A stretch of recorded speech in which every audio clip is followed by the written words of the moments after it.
বন্ধুরা, আপনারা নিশ্চয়ই এই খবরটি বা আপডেটটি শুনেছেন যে গতকালকেই পাকিস্তান ফাতাহা-2 মিসাইলের পরীক্ষা করেছে, যাকে নিয়ে পাকিস্তানের দাবি তো অনেক বড় বড়। যেমনটা পাকিস্তান দাবি রেখেছে এবার যে এখন তারা ডিপ স্ট্রাইক মিসাইল পেয়ে গেছে, যার মাধ্যমে তারা পরমাণু অস্ত্র ছাড়াও ভারতের অনেক ভেতরে ডিপলি গভীর হামলা চালাতে সক্ষম হবে। পাকিস্তানের এই মিসাইলটির রেঞ্জ মাত্র 290 থেকে 400 কিলোমিটারের মতো। এমতো অবস্থায় পাকিস্তান দাবি করছে যে তারা সীমান্ত সংলগ্ন ভারতের সামরিক কমান্ড সেন্টার, ভারতীয় বিমান বাহিনীর ঘাঁটি, ভারতীয় সেনাবাহিনীর লজিস্টিক ও সাপ্লাই হাবগুলোকে নিশানা করতে পারবে। পাকিস্তানের এই মিসাইলের নাম নিয়ে তারা একটু বেশি যেন লাফালাফি শুরু করেছে, কেননা বাচাল পাকিস্তান তো হুজুকের বসে এটাও বলে দিয়েছে যে তাদের ফাতাহা-2 মিসাইল ভারতের যুদ্ধ সক্ষমতাকে সম্পূর্ণ পঙ্গু করে দিতে পারে। যাই হোক, তবে পাকিস্তানের এত বড় বড় দাবির মধ্যে হঠাৎ তুরস্ক এমন কিছু করেছে যা পাকিস্তানের এই মিসাইলের দাবি হওয়া বের করে দিয়েছে। হ্যাঁ, বেলুনের হাওয়া থেকে ফুস করে ছুঁচ দিয়ে সেই হাওয়াটাই বের করে দিয়েছে।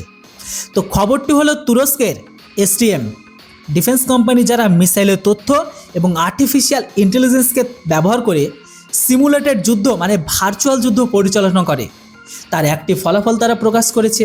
কেননা এসটিএম ডিফেন্স কোম্পানি মূলত জানায় যে যুদ্ধের সময় কোনো সিদ্ধান্ত নিলে বা কী সিদ্ধান্ত করলে তার পরিণাম কোন জায়গায় হতে পারে বা কী হতে পারে, এবং কোন অস্ত্র বা মিসাইল ব্যবহার করলে কী ধরনের পরিস্থিতি তখন সৃষ্টি হতে পারে।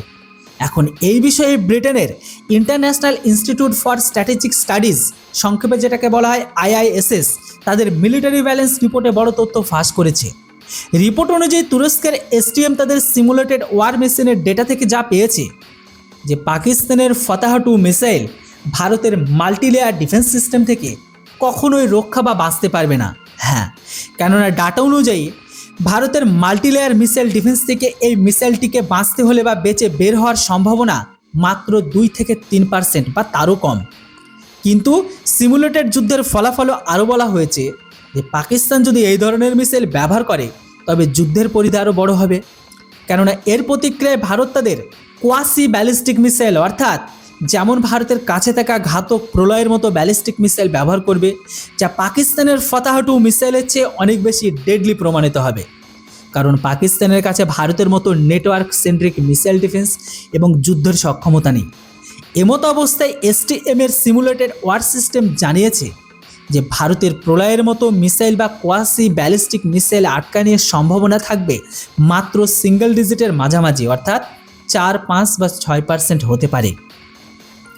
সিমুলেটেড যুদ্ধ রিপোর্টে এটাও বলা হয়েছে যে পাকিস্তানের ফাতাহা-2 মিসাইল কোথায় থেকে লঞ্চ করছে তা ট্র্যাক করা ভারতের জন্য খুব একটা কঠিন হবে না, কারণ ভারতের কাছে নেটওয়ার্ক সেন্ট্রিক যুদ্ধ সক্ষমতা বিদ্যমান, যেখানে ভারতের 3 বাহিনী যেমন সমুদ্র, স্থল থেকে আকাশ পর্যন্ত একে অপরের সাথে কানেক্টেড, এমনকি ভারতের কাছে অত্যন্ত শক্তিশালী ইলেকট্রনিক যুদ্ধ সক্ষমতা রয়েছে।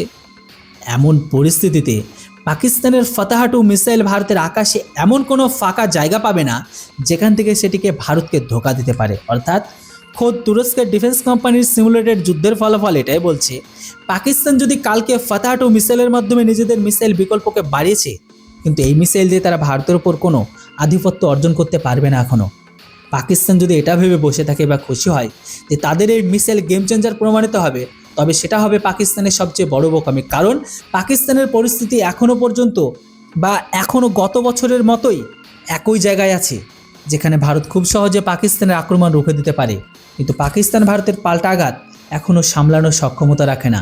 এর প্রমাণ অপারেশন সিঁদুর।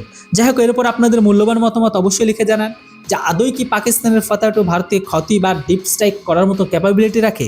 কমেন্ট বক্সে লিখে জানাতে কেউ ভুলবেন না। Thanks for watching. জয় হিন্দ, বন্দে মাতরম।